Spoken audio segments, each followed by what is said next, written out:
है मस्त मस्त, तू चीज बड़ी है मस्त। एक ऐसा सुपरस्टार जिसे देश की जनता ने भारत कुमार का ताज पहनाया, लेकिन जब सच सामने आया तो पता चला कि ये तो भारत का नागरिक ही नहीं था। रिलीजन वाला कॉलम जो होता है उसमें हम बोल्ड और कैपिटल में इंडियन लिखते हैं। एक ऐसा आदर्श फैमिली मैन जो स्क्रीन पर सबसे शरीफ इंसान बनता है, लेकिन 90 के दशक में जिसने बॉलीवुड की टॉप एक्ट्रेसेस के साथ मंदिर में सगाई की कसमें खाकर सरेआम धोखा दिया। मेरा दिल जिस दिल पे फिदा है, एक दिलरुबा है, एक दिलरुबा। और एक ऐसी 500 करोड़ की मशीन जिसे इंडस्ट्री ने बड़ी इज्जत से गारंटी कुमार कहा, लेकिन जब 40 दिन में फिल्म निपटाने का घमंड सर चढ़कर बोला तो इसी मशीन ने बैक टू बैक 15 ऐसी भयंकर डिजास्टर फिल्में दी जिन्होंने प्रोड्यूसर को सड़क पर ला खड़ा किया।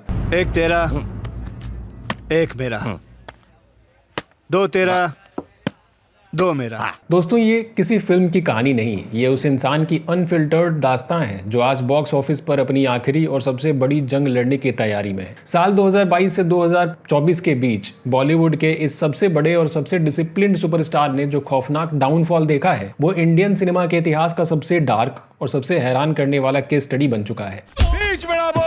लेकिन जब बॉलीवुड के क्रिटिक्स ने इनकी प्रोफेशनल कब्र खोदकर इन पर हमेशा के लिए खत्म होने का ठप्पा लगा दिया था, तब इस खिलाड़ी ने हार मानकर घर बैठने के बजाय बॉक्स ऑफिस पर फिर से अपने पंजों के निशान छोड़ने शुरू कर दिए। गोत्र शांडिल्य, प्रवार वशिष्ठ, वेद यजुर्वेद, उपवेद बेतरियाणी, मुख श्रीमुख, कुल देवता सप्तऋषि, चरण वाम बिस्वा, या अल्लाह इससे आगे भी होता है। और अब अपनी most awaited horror comedy Bhoot Bangla और mega multi starrer film welcome to the jungle के साथ ये इंसान इंडस्ट्री के सबसे बड़े और सबसे रिस्की कमबैक की तैयारी कर चुका है। अरे क्या कर रहे हो? तुम्हें पता ही आदमी क्या कर रहा था? क्या कर रहा था? मुझे बताते हुए भी शर्म आती है। तो मत बता। नहीं, लेकिन मैं बताऊंगा। सीखो, हम जैसे पुराने चावलों से सीखो। दोस्तों, आज बेबाक बॉलीवुड के इस एपिक एपिसोड में हम बात कर रहे हैं बॉलीवुड के सबसे बड़े सर्वाइवर अक्षय कुमार की।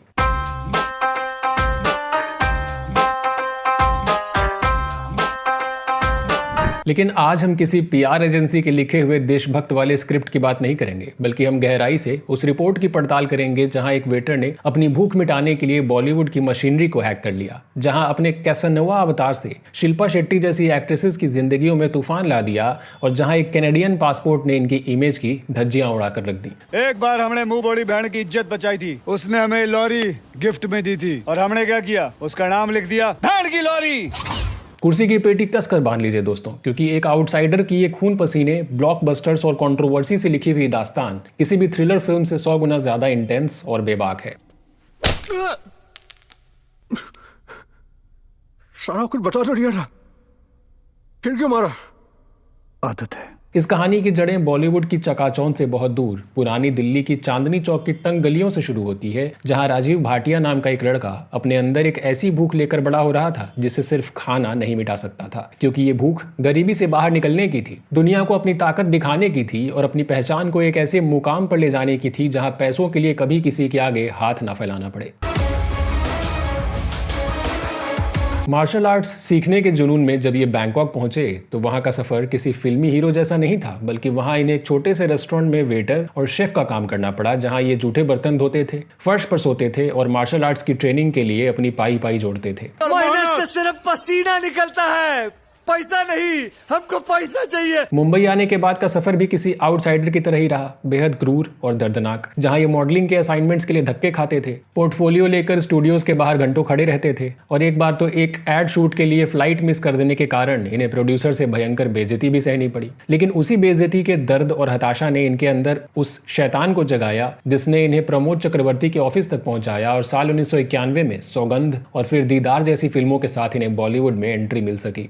आज तो तुम्हें किसी भी कीमत पर झुकना पड़ेगा चौधरी सारंग। प्यार से झुकोगे तो पैर छू लूंगा, वरना धूल में मिल जाओगे चौधरी। लेकिन राजीव भाटिया से अक्षय कुमार बनने का यह ट्रांजिशन इतना आसान नहीं था, क्योंकि उस दौर में शाहरुख, सलमान और आमिर खान जैसे रोमांटिक हीरोज का दबदबा था, और बॉलीवुड में एक्शन करने वालों को सिर्फ एक बी या सी ग्रेड एक्टर की नजर से ही देखा जाता था। इनके पास ना तो खान्स जैसा चार्म था, ना ही गोविंदा जैसी कॉमिक टाइमिंग, और ना ही अनिल कपूर जैसा ड्रामा, लेकिन इनके पास जो था वो इंडस्ट्री में किसी के पास नहीं था, एक मशीन जैसा डिसिप्लिन और मौत को चकमा देने वाले रियल लाइफ स्टंट्स करने का जिगरा। इन्होंने 1992 में आई ब्लॉकबस्टर खिलाड़ी फिल्म फिल्म की सीरीज से अपनी एक ऐसी अलग और खूंखार पहचान बनाई जहां उड़ते हुए प्लेन पर चढ़ना, चलती गाड़ियों के बीच से कूदना और बिना किसी सेफ्टी हार्नेस के मार धाड़ करना इनकी यूएसपी बन गई और इसी पागलपन ने इन्हें छोटे शहरों और मास ऑडियंस का भगवान बना दिया।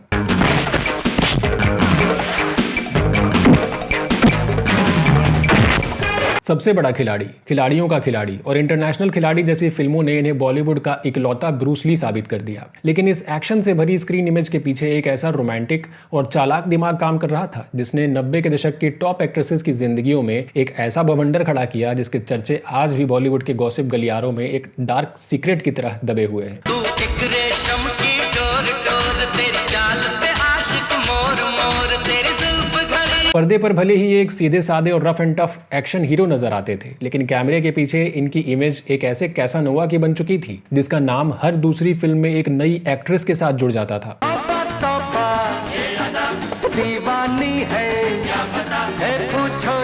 पूजा बत्रा और आयशा जुल्का जैसी एक्ट्रेसेस के साथ इनके अफेयर की खबरें अभी ठंडी भी नहीं हुई थी कि साल 1994 में आई ब्लॉकबस्टर मोहरा फिल्म के सेट पर इनकी नजदीकियां उस दौर की सबसे बड़ी सेंसेशन रवीना टंडन के साथ बढ़ने लगी।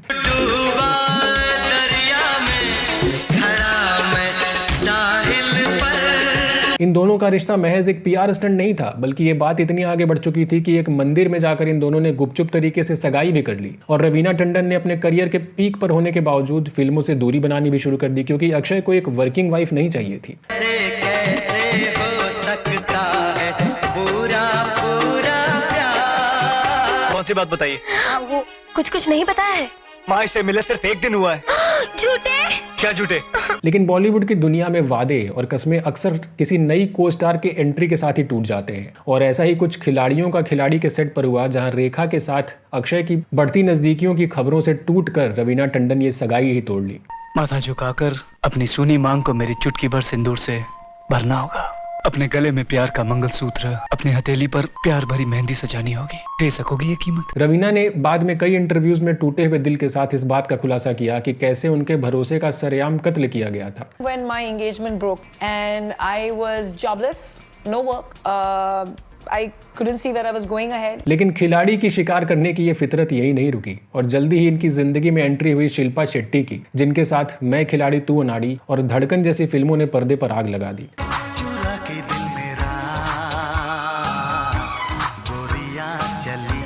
शिल्पा शेट्टी ने इनके साथ अपनी जिंदगी बसाने के पूरे सपने भी देख लिए थे और दोनों का रिश्ता सालों तक एक ओपन सीक्रेट की तरह इंडस्ट्री में चल रहा था। लेकिन धड़कन फिल्म की शूटिंग खत्म होते होते एक ऐसा धमाका हुआ जिसने शिल्पा को अंदर से झकझोर दिया। दो दोस्त एक दूसरे के कितने करीब आए, कितने ख्वाब देखे होंगे, कितने सपने सजाए होंगे और तकदीर ने एक पल में सारे के सारे ख्वाब तोड़ दिए। शिल्पा शेट्टी को जब ये पता चला कि अक्षय उनके साथ रिलेशनशिप में होने के बावजूद डिम्पल कपाड़िया और राजेश खन्ना की बेटी ट्विंकल खन्ना को डेट कर रहे हैं, तो ये धोखा उनके लिए बर्दाश्त से बाहर हो गया और उन्होंने मीडिया के सामने आकर खुलेआम आरोप लगाया कि अक्षय ने जानबूझ करके उनका इस्तेमाल किया है और उनके प्यार के साथ एक भद्दा खेल खेला है। काश मैंने उनकी बात मानी होती तो आज ये सब कुछ नहीं होता। सन 2000 आते आते बॉलीवुड का पूरा लैंडस्केप बदल चुका था। एक्शन फिल्मों का दौर जा रहा था और शाहरुख खान के NRI रोमांस ने पूरे मार्केट पर कब्जा कर लिया था, जिससे अक्षय की किक और पंच वाली फिल्में बॉक्स ऑफिस पर औंधे मुंह गिरने लगी थी। जब कई क्रिटिक्स ने यह ऐलान कर दिया कि अब अक्षय का करियर खत्म होने के कगार पर है, तब इनकी जिंदगी में एंट्री हुई साउथ के उस मास्टरमाइंड डायरेक्टर की, जिसने इनके अंदर के उस टैलेंट को दुनिया के सामने लाकर खड़ा किया जिसे कभी किसी ने इमेजिन भी नहीं किया था। प्रियदर्शन। एक औरत के चक्कर में किराएदार ने एक मकान मालिक का गला घोट दिया। औरत का चक्कर बाबू भैया, औरत का चक्कर बहुत बेकार होता है। साल 2000 में आई फिल्म हेरा फेरी, जिसमें सुनील शेट्टी, परेश रावल और इनकी तिकड़ी थी। ये फिल्म कोई टिपिकल मसाला एंटरटेनर नहीं थी, बल्कि ये मिडिल क्लास स्ट्रगल की वो कहानी थी जहां हर डायलॉग और हर सिचुएशन में एक दर्दनाक कॉमेडी छिपी हुई थी। क्यों बे ओवर एक्टिंग करता साला, ओवर एक्टिंग की औलाद। अब तेरे को बराबर होता नहीं क्या बोलने को? चले एक काम कर, 200 रुपए दे और 50 रुपए काट ओवर एक्टिंग की वजह से। अरे मैं कहाँ से दूं? अरे देना यार, देना, समझा कर बात को यार। राजू के उस बेशर्म, लालची और चालाक किरदार में इन्होंने जो कॉमिक टाइमिंग दिखाई, उसने पूरे देश को लोटपोट कर दिया और यहीं से जन्म हुआ उस नए अक्षय कुमार का, जो अब सिर्फ लात घूंसे नहीं चलाता था, बल्कि अपने चेहरे के एक्सप्रेशन से ही थिएटर में बैठे लोगों के पेट में दर्द ला देता था। जोर जोर से बोल के लोगों को स्कीमें बता दे। प्रियदर्शन के साथ इनकी ट्यूनिंग इतनी गजब की बैठ गई कि गरम मसाला, भागम भाग, दे दनादन और खट्टा मीठा जैसी फिल्मों ने इन्हें बॉलीवुड का सबसे बड़ा और सबसे रिलायबल कॉमेडी स्टार बना दिया। बहन डर गई। हमेशा पूछता है चोली के पीछे क्या है? चोली के पीछे तेरी दादी माँ है। नमस्ते लंदन में एक देसी पंजाब के लड़के का रोल हो या वेलकम में एक सीधे साधे शरीफ इंसान का किरदार, इन्होंने हर जॉनर को अपने नाम कर लिया। राजू भाई आप ही बताओ ना। अरे मैं क्या बताऊं मैं क्या बताऊं। और जब साल 2007 में भूल भुलैया रिलीज हुई तो डॉक्टर आदित्य श्रीवास्तव के उस साइकोलॉजिकल और कॉमिक किरदार ने साबित कर दिया कि ये इंसान किसी भी गंभीर और डरावने सब्जेक्ट को भी अपने चार्म से एंटरटेनिंग बना सकता है। देखो दरिंदगी चेहरे से टपकती है, नंबर 1 का कमीना है। छी आंखें देखो, नीयत में खोट साफ नजर आता है, हवस से भरी हुई। लेकिन कॉमेडी के इस सुनहरे दौर के बाद इन्होंने अपनी इमेज को एक बार फिर ऐसे पलटा जिसने इन्हें सिर्फ एक एक्टर नहीं बल्कि बॉक्स ऑफिस का मसीहा बना दिया।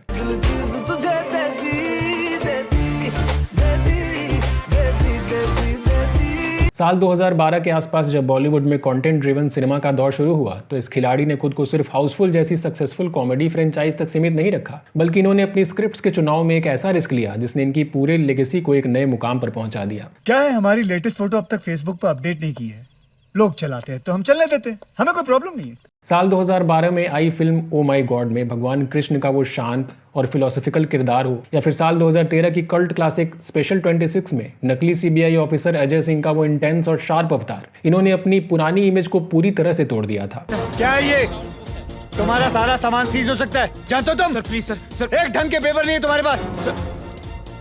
रॉय सब कुछ सीज कर लो। सर लेकिन ये सब सेठ जी ने कहा था सर। सेठ जी को भी लेके आइए क्राइम ब्रांच, चलिए। डायरेक्टर नीरज पांडे के साथ इनकी जोड़ी ने बॉलीवुड को बेबी और नाम शबाना जैसी शानदार जासूसी फिल्में दी, और फिर 2016 में एयरलिफ्ट और रुस्तम जैसी सच्ची घटनाओं पर आधारित फिल्मों ने इन्हें नेशनल अवार्ड का वो सम्मान दिलाया जिसके लिए कई एक्टर्स जिंदगी भर सिर्फ तरसते रह जाते हैं। तेरे लिए दुनिया छोड़ दी है, तुझ पे ही सांस आके रुके। मतलब बाजी जीतने से है, फिर चाहे प्यादा कुर्बान हो या फिर रानी।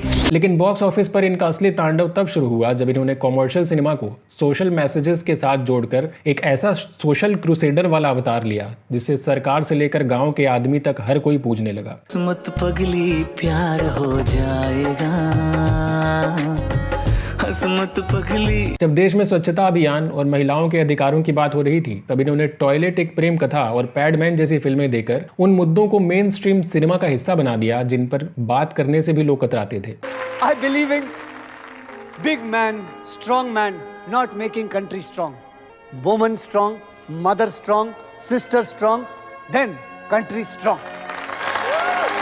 जॉली LLB 2 में एक भ्रष्ट वकील से एक ईमानदार इंसान बनने का सफर हो, या रजनीकांत के सामने 2.0 में एक खूंखार और मॉन्स्टरस एंटागोनिस्ट के रूप में साउथ की ऑडियंस को हिलाना हो, ये इंसान हर बाउंड्री को पार कर चुका था। हम जिस दिन अपनी औकात पर आए ना, आई गॉड उस दिन तुम्हारे अदब की पुड़िया बनाकर तुम्हारे पिछवाड़े में घुसेड़ देंगे। ना पादे निकलेगी ना हगे, फिर निकालने के लिए कहते रहना अपने इस लंबे असिस्टेंट से, पहले आप पहले। साल 2019 इनके करियर का वो पीक था जहां पहुंचना बॉलीवुड के किसी भी स्टार के लिए नामुमकिन सा लगता है। एक ही साल में केसरी, मिशन मंगल, हाउसफुल 4 और good news back to back 4 200 crore की ब्लॉकबस्टर्स देकर इन्होंने साबित कर दिया कि ये पूरी फिल्म इंडस्ट्री की इकोनॉमी अपने कंधों पर चला सकते हैं। O mother of life, o father of the universe. Doctor साहब ये मंदिर नहीं है, बच्चा निकालिए यार, क्या कर रहे हैं आप? तेरी मिट्टी में मिल जावा, गुल बन के मैं खिल जावा।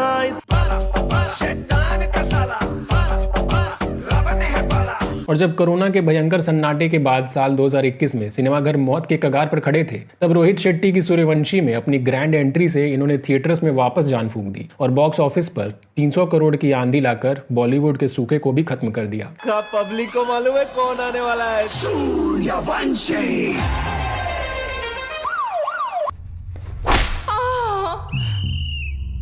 ये क्या कामसूत्र चल रहा है? बराबर चिल्लाना खटारा। सर खटारा नहीं, तारा। लेकिन जैसे ही ये इंसान सफलता, इज्जत और राष्ट्रवाद के सबसे ऊंचे शिखर पर बैठा था, तभी एक ऐसा बम फूटा जिसने इनके उस पूरे देशभक्ति के चोले को सरेआम चीर कर रख दिया।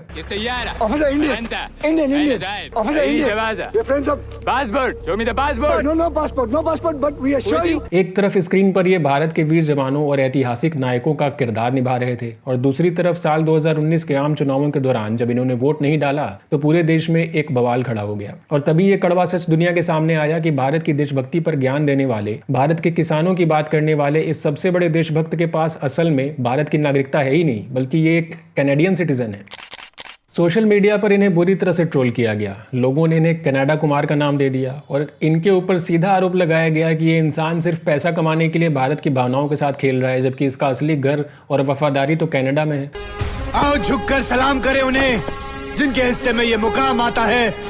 किस कदर खुश नसीब है वो लोग, खून जिनका वतन के काम आता है। सालों तक इस भयंकर नफरत और गालियों को सहने के बाद इन्होंने बार बार मीडिया के सामने आकर ये सफाई दी कि 90 के दशक में एक बुरे दौर में जब इनकी 14 फिल्में लगातार फ्लॉप हुई थी, तब बैकअप प्लान के तौर पर इन्होंने कनाडा की नागरिकता ले ली थी। लेकिन भारत से इनका रिश्ता सिर्फ खून का नहीं बल्कि रूह का है। और आखिरकार 15 अगस्त 2023 को पूरे देश के सामने इन्होंने अपने उस इंडियन पासपोर्ट की तस्वीर साझा की, जिसे वापस पाने के लिए इन्हें एक लंबी कानूनी लड़ाई लड़नी पड़ी थी, ताकि ये उस हिपोक्रेट के कलंक को हमेशा के लिए अपने माथे से मिटा सके। अरे आदमी की फितरत तो देखो, आदमी चाहता क्या है, वो करना क्या चाहता है, वो क्या कर रहा है, दिल से कर रहा है, वो नहीं कोई सोचता।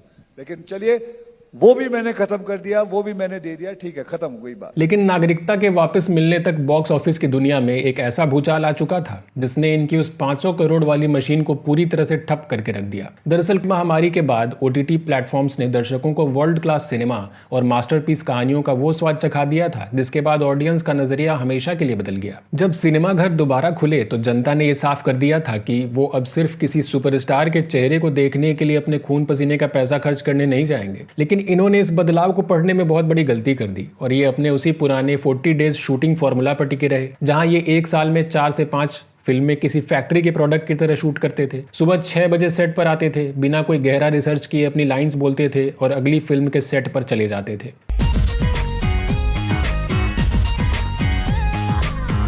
इस जल्दबाजी और अहंकार का सबसे भद्दा रूप दुनिया के सामने तब आया जब 150 करोड़ के भारी भरकम बजट से बनी ऐतिहासिक फिल्म सम्राट पृथ्वीराज रिलीज हुई, जहां इतने महान और ऐतिहासिक राजा का किरदार निभाने के लिए इन्होंने ना तो अपने बाल बढ़ाए थे, ना कोई खास फिजिकल ट्रांसफॉर्मेशन किया था, और यहाँ तक कि फिल्म के कई सीन्स में इनकी नकली मूंछ साफ साफ दिखाई दे रही थी। वाल्मीकि हैं तो श्री राम हैं, चंद है तो पृथ्वीराज चौहान है। अरे एकदम स्लो पिक्चर है मित्रा। अक्षय कुमार इम्प्रेस नहीं कर पाए बिल्कुल भी मूवी में। ऑडियंस ने इस बात को अपना अपमान समझा, क्रिटिक्स ने इस फिल्म की धज्जियां उड़ाकर रख दी और बॉक्स ऑफिस पर यह ऐतिहासिक ड्रामा बुरी तरह से फ्लॉप हो गई। और इसके बाद तो जैसे एक चेन रिएक्शन शुरू हो गया। बच्चन पांडे का ओवर द टॉप एक्शन हो, रक्षाबंधन का 90s वाला इमोशनल ड्रामा हो, राम सेतु का कमजोर VFX हो, सेल्फी का वो 16 करोड़ वाला लाइफ टाइम डिजास्टर कलेक्शन हो, मिशन रानीगंज का ठप बॉक्स ऑफिस हो, या फिर बड़े मियाँ छोटे मियाँ में 350 करोड़ के बजट को पानी में डुबो देने वाला वो बेसिर पैर का एक्शन सीन हो, हर फिल्म एक के बाद एक बॉक्स ऑफिस पर ऐसी गिरी कि इंडस्ट्री के लोगों ने ये कहना शुरू कर दिया कि अक्षय कुमार का जादुई चार्म अब हमेशा के लिए खत्म हो चुका है। और करता भी क्या, उसे ये कह देता कि उसका बेटा बेकार है, छोटी मोटी नौकरियां करता है, ये बोलूं उसको मैं? पैसे के लिए मैं कुछ भी कर सकता हूँ, किसी को भी धोखा दे सकता हूँ, मैं किसी को भी धोखा दे सकता हूँ। हालत ये हो गई कि जिस एक्टर के सिर्फ नाम पर ही करोड़ों रुपए इन्वेस्ट कर दिए जाते थे, सिरफिरा और खेल खेल में जैसी बेहतरीन और कंटेंट ड्रिवन फिल्मों में इनकी शानदार एक्टिंग के बावजूद थिएटर्स में मक्खियां मारते हुए सिर्फ 20-30 करोड़ रुपए का ही कलेक्शन हुआ, क्योंकि जनता इनके उस ओवर एक्सपोज्ड चेहरे से पूरी तरह से ऊब चुकी थी। क्या हुआ, कौन मरा? वो कॉल गर्ल कंसल्ट करना चाहती है प्लास्टिक सर्जरी के लिए। लेकिन अक्षय ने हार नहीं मानी। साल 2025 में जब स्काई फोर्स ने बॉक्स ऑफिस पर अपनी शानदार ओपनिंग की और हाउसफुल 5 ने एक बार फिर से दर्शकों को थिएटर्स में खींचकर इनकी उस डेड इमेज में थोड़ी सी सांसें फूंकी, तो इन्होंने ये समझ लिया कि अब इस आखिरी मौके को किसी भी कीमत पर हाथ से नहीं जाने देना है। देश पर मर मिटने के लिए ये पागलपन जरूरी होता है। इसी पागलपन के लिए एक फौजी अपने माँ बाप, बीवी, बच्चों को छोड़ के देश की सेवा करता है।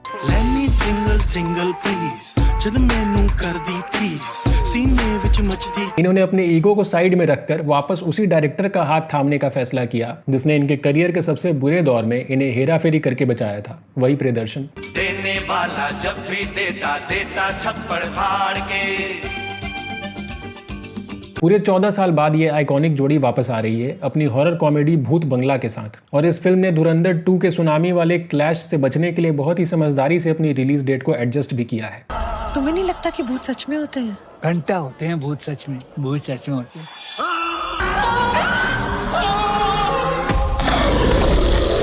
एक ऐसा वक्त जब स्त्री 2 जैसी हॉरर कॉमेडीज ने बॉक्स ऑफिस पर 600 करोड़ का धंधा करके इस जॉनर को इंडियन सिनेमा का सबसे बड़ा और सबसे सेफ दांव बना दिया है, वहां इनका परेश रावल, राजपाल यादव और तब्बू जैसी धाकड़ कास्ट के साथ वापस उसी हॉरर कॉमेडी स्पेस में उतरना जहां इन्होंने भूल भुलैया में इतिहास रचा था। यानी ये कोई आम फिल्म नहीं होने वाली है, बल्कि इनके करियर को जिंदा रखने वाली वो संजीवनी बूटी बनने वाली है जिस पर इनकी पूरी लेगेसी टिकी हुई है। वधूसुर कौन है? कौन वधूसुर? तेरा फुप्पा। तुझे वधूसुर के बारे में नहीं पता?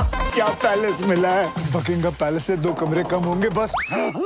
और भूत बंगला से जो आग लगेगी उसे पूरी तरह से इनफर्नो में बदलने के लिए 26 जून 2026 को आ रही है बॉलीवुड के सबसे बड़ी और सबसे महंगी multi starrer comedy welcome to the jungle, जिसमें 30 से ज्यादा एक्टर्स की एक ऐसी फौज तैयार की गई है जहां सुनील शेट्टी, संजय दत्त, अरशद वारसी और रवीना टंडन जैसे लेजेंड्स एक साथ स्क्रीन शेयर कर रहे हैं। और जहां पूरे 20 साल बाद रवीना टंडन के साथ इनका आमना सामना पर्दे पर होने जा रहा है। अक्षय कुमार ने अपनी जिंदगी में न जाने कितने दिल तोड़े, न जाने कितनी ऐसी बकवास फिल्में बनाई जिन्होंने सिनेमा के नाम पर दर्शकों का सरदर्द बढ़ा दिया और नागरिकता के मुद्दे पर एक ऐसा झूठ जिया जिसने इनकी देशभक्ति की पूरी इमेज को एक पाखंड साबित करने की कोशिश की। लेकिन इन तमाम कमियों, इन तमाम गलतियों और 15 बैक टू बैक डिजास्टर्स के बावजूद इनके अंदर वो कंसिस्टेंसी और वो सर्वाइवल इंस्टिंक्ट है जो आज के दौर के किसी भी सुपरस्टार के पास नहीं है। जब कोई दूसरा एक्टर 3 फ्लॉप देने के बाद 4 साल के लिए डिप्रेशन में जाकर घर बैठ जाता है, तब ये इंसान सुबह 4 बजे उठकर अपने अगले सेट पर खड़ा होता है, क्योंकि इनके अंदर आज भी चांदनी चौक की उन गलियों की वो भूख जिंदा है जो इन्हें रुकने नहीं देती। ये वो इंसान नहीं है जो अपनी लेगेसी पर बैठकर आराम करे, ये वो मशीन है जिसे अगर आप तोड़ भी देंगे तो वो अपने ही टुकड़ों को जोड़कर अगले दिन फिर से दौड़ने के लिए तैयार खड़ी मिलेगी।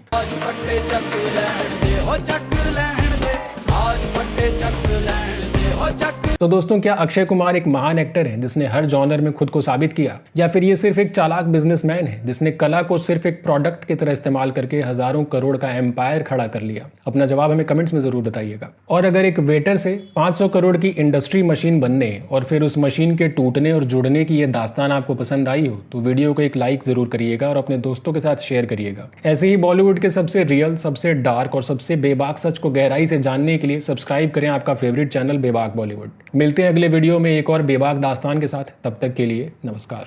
जो मैं बोलता हूँ वो मैं करता हूँ, और हाँ, जो मैं नहीं बोलता हूँ वो मैं डेफिनेटली करता हूँ। हम हैं सीधे साधे अक्षय अक्षय, हम हैं सीधे साधे। Thanks, love you.